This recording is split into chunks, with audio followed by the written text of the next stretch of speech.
എല്ലാ പ്രിയ കൂട്ടുകാർക്കും ഡെയിലി മോട്ടിവേഷനിലേക്ക് ഹൃദ്യമായ സ്വാഗതം. ഒരിടത്തൊരിടത്തൊരു മുത്തശ്ശിയുണ്ടായിരുന്നു.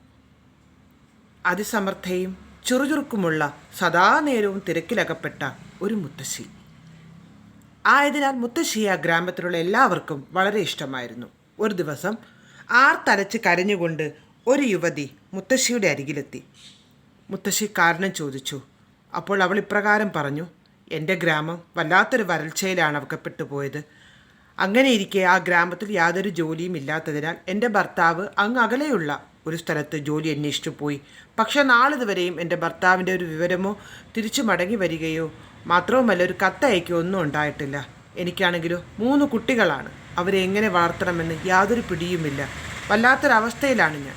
ദൂരെ എവിടെയെങ്കിലും പോയി ആത്മഹത്യ ചെയ്യും, അല്ലെങ്കിൽ ഏതെങ്കിലും പുഴയിൽ ചാടി മരിക്കും എന്നൊക്കെ പറഞ്ഞ് ഈ യുവതി വല്ലാതെ ആർത്തലിച്ച് നിലവിളിക്കുന്നുണ്ടായിരുന്നു.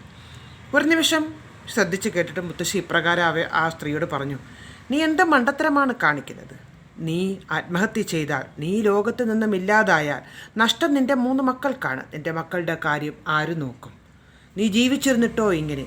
അതുകൊണ്ട് മകളെ, നീ തിരികെ നീ നിൻ്റെ വീട്ടിലേക്ക് ചെന്നിട്ട് നീ നിൻ്റെ മക്കൾക്ക് വേണ്ടുന്ന കാര്യങ്ങൾ അന്വേഷിച്ച് ഏതെങ്കിലും ജോലിയിൽ ഏർപ്പെട്ട് അവർക്ക് വേണ്ടി നീ ബുദ്ധിമുട്ടിയെങ്കിലും അവരുടെ കാര്യങ്ങളിൽ യാതൊരു മുടക്കവുമില്ലാതെ നീ മുന്നോട്ട് പോവുക. അപ്പോൾ നിൻ്റെ ഈ ദുഃഖവും എല്ലാം അവസാനിക്കും. ഒരു നിമിഷം അവിടെ നിന്നിട്ട് യുവതി തിരിച്ച് തൻ്റെ ഗ്രാമത്തിലേക്ക് പോവുകയാണ്. പോയതിനു ശേഷം അവളൊരു നല്ലൊരു തൊഴിൽ കണ്ടെത്തി. കാട്ടിൽ പോയി കുറേ വിറക് വെട്ടിക്കൊണ്ടുവന്ന് പണക്കാരായ വീട്ടുകൾക്കൊക്കെ വിറക് വിൽക്കുക. അങ്ങനെ അവൾ ദിനം തോറും മറ്റൊന്നും അവളുടെ ചിന്തയിലില്ല. നേരം പുലരുമ്പോൾ കാട്ടിലേക്ക് പോവുക, വിറക് വെട്ടിക്കൊണ്ടുവരിക, അയൽപക്കങ്ങളിലെല്ലാം കൊടുത്ത് അവൾക്ക് കാശ് കിട്ടുക. അങ്ങനെ പതുക്കെ അവൾ ഉയരാൻ തുടങ്ങി. കാശുകൾ ആദ്യം കുറച്ചായിരുന്നു, അതിൽ കൂടുതലായി അവൾക്ക് മിച്ചം പിടിക്കാൻ കഴിഞ്ഞു. അവളുടെ വീടിനെ നല്ല നിലയിൽ എത്തിക്കാൻ കഴിഞ്ഞു. അവളുടെ മക്കൾക്ക് നല്ല വിദ്യാഭ്യാസവും ഒക്കെ നേടിക്കൊടുക്കാനും കഴിഞ്ഞു.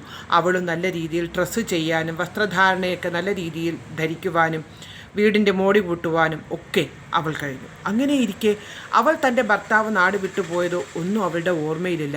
അവളുടെ മനസ്സിൽ തൻ്റെ കുട്ടികളുടെ പഠിപ്പ്, അവരുടെ ആഹാരം, അങ്ങനെയൊക്കെയായിരുന്നു അവളുടെ ചിന്ത. ഒരു ദിവസം അവൾ വിചാരിച്ചു, തൻ്റെ ഈ സന്തോഷത്തിൻ്റെ രഹസ്യം എന്തായിരിക്കാം? എന്തായാലും താൻ അന്ന് ആർത്തലിച്ച് കരഞ്ഞ യുവതിയല്ല. ഒരിക്കൽ കൂടെ ആ ഗ്രാമ മുത്തശ്ശിയെ പോയി കാണാം. അങ്ങനെ അവൾ തിരികെ മുത്തശ്ശിയുടെ വീട്ടിലെത്തി. അപ്പോഴത്തേക്കും മുത്തശ്ശി നോക്കുമ്പോൾ അവൾ നല്ല ചുറുകൂടെ മുത്തശ്ശി ഓടി നടന്ന് അത് ചെയ്യുന്നു, കൃഷിക്കാര്യങ്ങൾ നോക്കുന്നു ഒക്കെ ചെയ്തിട്ട് മുത്തശ്ശി ചോദിച്ചു: എന്താ മകളെ നീ തിരികെ വന്നത്? മുത്തശ്ശി, എനിക്കിപ്പോഴൊരു സംശയം. അന്നത്തെ ഒരു യുവതിയല്ല ഞാൻ. ഇന്ന് എനിക്ക് ഒരു ദുഃഖം എൻ്റെ മനസ്സിനെ അലട്ടുന്നില്ല. എനിക്കെപ്പോഴും സന്തോഷം തന്നെയാണ്. എൻ്റെ ഭർത്താവ് എന്നിൽ നിന്നും വിട്ടുപോയിട്ട് തിരികെ വരുമോ ഇല്ലയോ എന്നൊന്നും എനിക്കൊരു ചിന്തയില്ല. ഞാനിങ്ങനെ സദാ നേരവും ജോലികളിൽ മുഴുകിയിരിക്കുകയാണ്. അപ്പോൾ അതെന്തായിരിക്കും എൻ്റെ ഇപ്പോഴത്തെ അവസ്ഥയ്ക്കുള്ള കാരണം, എൻ്റെ ദുഃഖങ്ങളെയൊക്കെ മറികടക്കാനുള്ള കാരണം?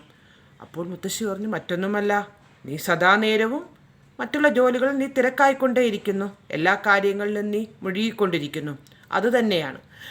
അതേ കൂട്ടുകാരെ, നമ്മളെപ്പോഴും തിരക്കുള്ളവരായിരിക്കണം.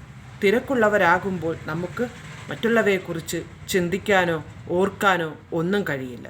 നമ്മുടെ ഇന്നത്തെ ജീവിതത്തെ, ഇന്നത്തെ നിമിഷത്തെ മനോഹരമാക്കി നാളേക്ക് വേണ്ടിയുള്ളത് ഇന്നേ തന്നെ പ്രാപ്തരാക്കി നമ്മൾ മറ്റൊന്നും കഴിഞ്ഞുപോയ കാലങ്ങളെക്കുറിച്ച് ദുഃഖിച്ചിരിക്കുവാനോ ഒന്നും ഇല്ല. നമ്മൾ നമ്മുടെ കാര്യങ്ങളിൽ കൂടുതൽ മുഴുകിക്കൊണ്ടിരിക്കുക. അപ്പോൾ ദുഃഖങ്ങളെല്ലാം പമ്പ കടക്കും, സന്തോഷം പതിയെ കടന്നു വരും.